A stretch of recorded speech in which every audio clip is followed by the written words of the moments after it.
Hi and welcome to Simply Ballers 2024-2025 season previews. It's that time of the year where for the next 30 days I'll be releasing a season preview for each team. In each preview there will be a quick season and off-season recap. Then following that we'll be looking at what's in store for each team. We'll be looking at some of the key questions that they have, some of the positives, some of the negatives. It will be digging deeper in some of those areas. And at the end there are some final thoughts with prediction of the standings, their floor, their ceiling, some of the playoff chances and some other fun predictions. So today we're going through the Boston Celtics, and this was a season for them. After making the moves that they made last year, they ended up being the best team in the league, and it wasn't even close through the regular season, through the playoffs in the East, and even in the finals. So they were just dominant all year round. And to see how dominant they were plus 11.3 net rating with the best offense and a third best defense. And it's the fact that they were this legit on both ends of the floor. Not many teams in NBA history were as good as them as they were on both ends. Per PBB stats, since 2001, they had the sixth best relative offense at plus 7.54 better than average. Their defense wasn't as dominant, and it wasn't even close because that was at 80th best with plus 3.81 better than league average.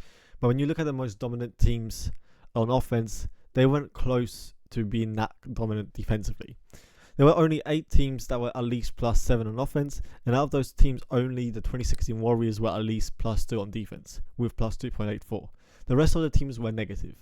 And out of 40 teams that were at least plus 5 on offense, only 3 of them were plus 3 on defense: 2015 and 2017 Warriors and the 2013 Thunder. The Kevin Durant Warriors are the only competition for being the most dominant and most balanced team since 2001, and that's the kind of season that they just had. And there's not much to say about the season. Their top players play like top players. They earned All-NBA. Jason Tatum had one of the better seasons. Every role player was just playing their role perfectly. Drew Holiday just was perfect for them. He was one of the players that just took them over the top. Same with Kristaps. Both the acquisitions worked out perfectly, and with the development of just White looking much better in this role, Jaylen Brown looking much better than he was last year. They just dominated everyone, and there wasn't any other team that just came close to making it a competitive series. And their off season was literally running it back. They brought back almost every single player. I shall appreciate they are running it back. They added a couple of two-way players and drafted Baylor at 30th, and those are the only additions, and that's all they needed. They weren't in a position to make any drastic changes yet. Their core is their core. Their role players are still role players that are perfect for them. So this will be just a regular season, what they just had now. So what's in store for the Celtics this year? Will they remain as motivated to go hard through 82 games? Their big situation with Porzingis and Horford. How much better can both Brown and Tatum get? Is there more to White? And will any other role players add something new to the game? Can they make themselves even more dominant? Because what else is there to talk about the Celtics? They're in position to be the favourites again. They are literally running it back with the most dominant team in recent memory since the 2017 Warriors. They are the defending champions. They are a well-balanced team. They completely dominated the league. They worked on the issues that stopped them from going over the hump, and they still have the potential to keep getting better. There's the possibility of both Brown and Tatum taking jumps. There's the possibility of just other guys stepping up. But right now, I don't see, when it comes to just their regular season, I do wonder if that's going to carry on in the same way. Teams that do win a championship do drop off a bit the following year, especially if said team was as dominant as previously. Take the Warriors in 2017, where they made it look like there was no competition. They were plus 12.7 in net rating, had the best offense and the best defense that won 67 games. And that dropped to plus 7.2 and 58 games in the following season. The Miami Heat in 2013 won 66 games with a plus 9 net. That dropped to plus 5.8 with 54 wins. The Lakers in 2009 won 65 games. That dropped to 57 the following year. So the most dominant teams that do win around 60 games do drop off the following season, especially when they win a championship. every situation is different. Some of those teams did lose players. Some of those teams did have age when it comes that played a part. So this could not apply to the Celtics, but there is that level of motivation where you don't have that chip on your shoulder, where you don't have to prove yourself in a regular season, and there's no incentive to just go hard, especially when you know you're going to go for a deep playoff run. You know what's at stake. You don't want to go all out for the regular season and just risk getting injured. That's not to say they won't be as dominant either, or shouldn't be their favourite. They just wouldn't approach the regular season the same way, and we've already seen that from them last year, where their first seed was locked up, and we just saw them experiment with different strategies. But you also don't want to fall into bad habits either. Not every team can flip the switch seamlessly, so I wonder how they will look to approach that throughout the season. Is the number one seed that important to them, or can they just relax? Do they trust themselves to just flip the switch? I think that balance of just wanting to have home court advantage through the playoffs versus remaining healthy, remaining that they're not overtaxing themselves to just chase something, and just whether they can trust themselves to flip that switch when the playoff comes. Because health, particularly with their bigs, will be something that they have to prioritize, because they already have question marks involved in those bigs. There's Kristaps and Horford that both have some kind of question marks. We already saw Kristaps play only 57 games and didn't play much in the playoffs. We know that Horford is very important to them, but he's also 38 years old, which should have some kind of decline. When it comes to Kristaps, there are already questions of him coming back fully healthy. Is he going to be ready for the start? Or how much would that even matter for the Celtics? Because they did do well without him in the regular season and the playoffs. The Celtics were plus 10 with him on, with 122 offense in over 1,600 minutes. And without him, they still played better. They still played with a 11.9 net rating with 124 offense in over 2,000 minutes. So this kind of shows that Kristaps is kind of a luxury. What he gives them isn't a need for against 90% of the teams. What he does is raises the floor and the ceiling against elite teams. When they match up with a healthy Bucks, healthy Knicks, healthy Denver, that's when you see the Kristaps value. But right now they don't need him. But a big reason for that was because of Al Horford. He was probably more important to them than what Kristaps showed. And I don't know how confident we can be in Horford just remaining that elite. Because already at 37 years old, he shot 42% from three, over 7 threes per 100 possession. He's a 46% shooter from the corners, and he's a big reason why they've been able to play that 5 out easily. With spacing and his decision making, where offensively there's nothing that he does wrong. He can play the role perfectly. He has the size, he has the IQ, and he just does everything well on that end. Then on the defensive end, that's the reason why they made that run in the first place. They literally made a run through the playoffs with Al Horford as their big, and in the playoffs they were plus 12 with him on with a 121 offense, and that dropped to plus 2 net with a 112 offense. So we can see that he's already a very important piece to them and will be through the regular season. But then how much can we expect that from him again? Because they need both of those bigs through the regular season and in the playoffs to be at their best. If they do go against the elite of the elite teams, they will need both of those bigs playing at a good level, especially in the playoffs. Throughout the regular season, I don't think it's going to be that big of a problem, but it could bleed into some other areas. This year they had, with Horford on and Kristaps off, in over 1,000 minutes they were plus 11. With Kristaps on no Horford in over 1,000 minutes they were plus 10. With both off in over 1,000 minutes they were plus 12. So they played at least 1,000 minutes with either one of them on or neither of them on, and they were better with neither of them on. So that does show it's not that big of a alert right now.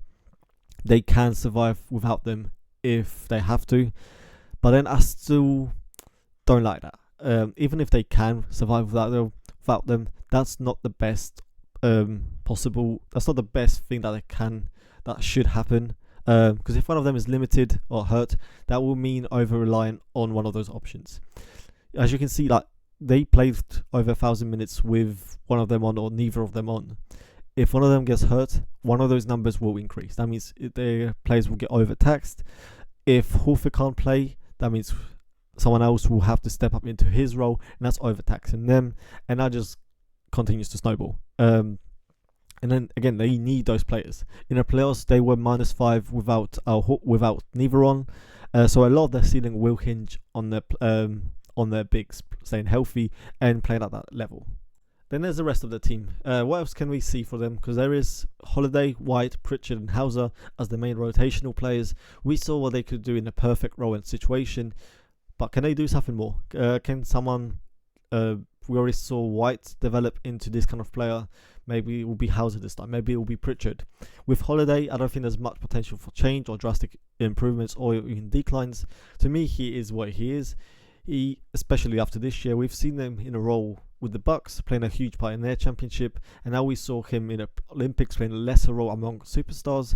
And then this year, we also saw him in an off-ball role, similar to what he does in the Olympics, to play executed to perfection. He knows how to play both roles and can be effective in them. He's still only 34 years old, and I don't predict any major declines. Their old defensive caliber defense should still be there. He's been a 40% three-point shooter in the last 4 seasons. He's a smart passer, makes a lot of the Celtics offense work because of it, and it's just fun playing him. It's fun watching him play basketball. And when it comes to just Drew, he's going to be Drew. I don't think there's any change of what I expect from him. White is a more curious one because he had 3 seasons of improvements. In each of his 3 seasons with the Celtics, his score went up, his usage went up, he became a much better 3-point shooter on higher volume, and he's also been asked to do more, particularly on ball. Here are some of his tracking stats.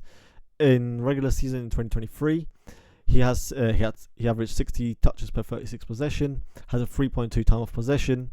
In the playoffs, that did drop to 54 and 2.5. Then this year, it went up to 68 in a regular season with 4.3 time of possession. And in the playoffs, that remained the same at 68 touches and 4.6 time of possession. What's encouraging he's seen more responsibility on ball and being a ball handler compared to what he did in 2023, but he still can fall back into the right role that doesn't ask for him to do much in the playoffs. What kind of change will we see from him? Is there any kind of potential change that we can't see from him? Because offensively, he is an elite off-ball option. He scored 1.27 points per spot up in the regular season. He had a 63 effective field goal as well. In the playoffs, that went up to 1.3 with a 68 effective field goal. So he can play both roles so effectively. And with the Celtics being the way they are not overtaxing him. In a regular season, he can carry that more of a load. With his spot up in a regular season, it went from 28% to 38% in the playoffs. So he can just do more in the regular season, be effective in every way possible, and then do the same thing in the playoffs in a lesser role. So I wonder if that will continue or if we're going to see a more refined version of White.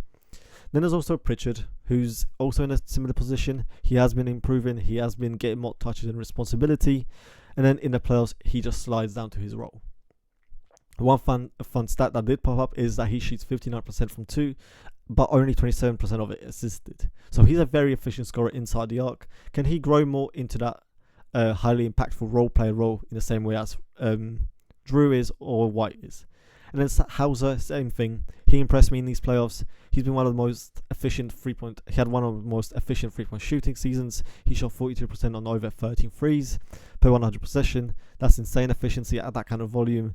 That will likely continue. Maybe some drops here and there, but his spacing will be valuable. Even in the playoffs, that only dropped to 38% on the same volume, which is still effective.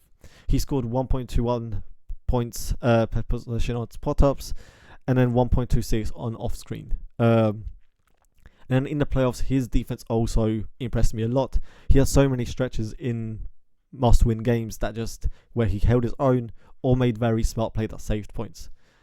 I don't know how likely it is for him to develop more than a 3-point specialist. Right now, over 80% of his shots are threes, and a lot of them are assisted. He hasn't been efficient at the rim either. He's not asked to do anything more than just shoot. So it's likely he's going to stay in that role. I'm just wondering if there's more potential as a defender. He's 6'8". There is potential at that size. If he can develop into a much more neutral defender, that would give them the size, more shooting, and finally defense with him. And I think they have just a perfect combination of role players that could still add something to their games. Finally, there's both Tatum and Brown. With the way the Celtics are built and how they run their offense, they aren't dependent on the stars dominating. So I guess that's when they can just become underrated and aren't seen as the top elite guys, because they don't have to be those elite guys for the Celtics to be competitive. They will still put up the usual stats and can be just as impactful, but their offense isn't run through them in the same way as they are with other stars. Their impact isn't shown in the same way. And you can see that the Celtics don't get any worse with either of them off. The Celtics were +8 with Brown on, and they were +16 without him. They were +11 with Tatum on, and they were +12 without him. So they're always the best team in basketball, regardless of whether the best player was on or whether it was off, whether the second best player was on or he was off. They'll always be dominating the league. But that also doesn't speak to both Tatum's and Brown's game. They still improved. And that's just a blessing and a curse of having a balanced team and a system that it's not do or die with one individual. And that's how teams ideally should be, but that does mean some of the impact that both Brown and Tatum have goes underrated and goes under the radar. Because when it comes to the individual games and their development, that's when we should still pay attention, because that could still change a lot for the Celtics. Tatum has been on All-NBA first team for 3 straight years. Can he repeat that consistency? Because right now we know what we're going to get from Tatum. I'm not sure if he's yet a player in the upper tier of guys, but he's still only 26 years old. There's still clear pathways to reach that level. That he has the tools, he has the potential. Can he just continue to grow in the same way? Because right now, the floor for him is obviously an All-NBA first team. Even if it's just a second team, you'll get at minimum a top 10 level season from him through the regular season. But can he be a more consistent shooter? Because some of that has been rough, especially in the playoffs. Can he fix some of the shot diets? Because again, those step back threes, when they aren't falling, are killers. As well as they are killers when they also go in, but they are not consistent enough. Then can he also adjust some of his shot diet? Because there shouldn't be a reason with a guy his size that shouldn't be higher in foul drawing or shots at the rim, especially in the Celtics context. Because right now he's 40th in a free throw rate with guys like Luka, Banchero, Damian Lillard, Shea, DeMar, and Jimmy ahead. He also only has 28% shots of his shots at the rim, despite shooting 70% in these 2 seasons. That should change. He should get more shots at the rim. He should get to the line more, especially with all the spacing that the Celtics provide. And also, can he just become a better shot beyond the rim shots? Because right now he's quite bad beyond 4 feet inside the arc, where he's shooting 37%, and those are kind of the areas that just kind of stops him from being in that upper tier, because he doesn't have that in between game. And if his shots are not falling, that's when it kind of gets rough. Similar to Brown, he continues to improve and make things a lot easier for the Celtics right now. And if he continues to be on that path, he can make it even more easier for them. He's already developed into one of the best second options in the league. He's a clear all-star who's a borderline All-NBA talent in the right role. He's improved his shooting efficiency, where he's been consistently above average. One of the reasons for that is the elite play finishing from him, where he shoots 67% at the rim with over 31% shots at the rim. He had a career year in the paint, shooting 30% there, with almost 25% of his shots there. That jump in the paint is a big reason why he's been able to just attack mismatches as well. If you put a smaller guy, as seen against the Heat, I saw Brown just take anyone smaller than him, take Duncan, take Hackers even, just get to the paint, get to that easy spot and shoot 50% there. So he does a lot from a wing that you want in an off-ball role. But can we see some more jumps in a playmaking? because that's still been an issue. He has improved when it comes to his turnovers and the whole left hand issue, but can we see some better decision making? How is he going to look if he's more of a focal point? Here are some of the stats for him when it comes to his playmaking compared to on-ball players. The volume is not there. Again, that's also part of just how the Celtics run, and with them having better options, his playmaking talent has been dropping in the last few seasons. Can that just go back to elite levels? Because if they can have two wings, not just Tatum, that is an elite decision maker, an elite passer, having two wings that could do things like that just raises their ceiling and just extends their dominance. That's going to be some of the biggest questions for them just going forward. Is this won't matter for them competing for a championship. They will win. They can win regardless. They can win with Brown not making improvements or Tatum, but if they do, they make that jump, it just makes everything less of a competition for the rest of the league. So the predictions, I see them as a 57 to 62 win team. Their floor is a third seed with just taking things easy, not pushing hard. Their ceiling is first seed with still just being ahead of everyone. I still see that as a case. Their predictions for them are going to be easy because I just still see them at the top of the level when it comes to just everyone else. Even if the motivation's not there, there's no reason for them to just dominate as the way they did, unless they want that home court. But even if they don't do that, there is no other team that's as balanced as them. There is no other team that has the consistency from Tatum, Brown, White, Drew. Even if they don't have both Kristaps and Horford playing at the same level, they should still just be great in the regular season. So a lot of this season could just be looking at the role players, seeing what they can provide in different roles, different settings. They could just experiment a lot more. It's probably experimented with rotations, seeing how they could work without Horford, without Kristaps, to just give themselves more margin of error. And it's also just looking at both Jays and seeing how they can continue to improve. But right now, they are the clear favourites to win the championship again.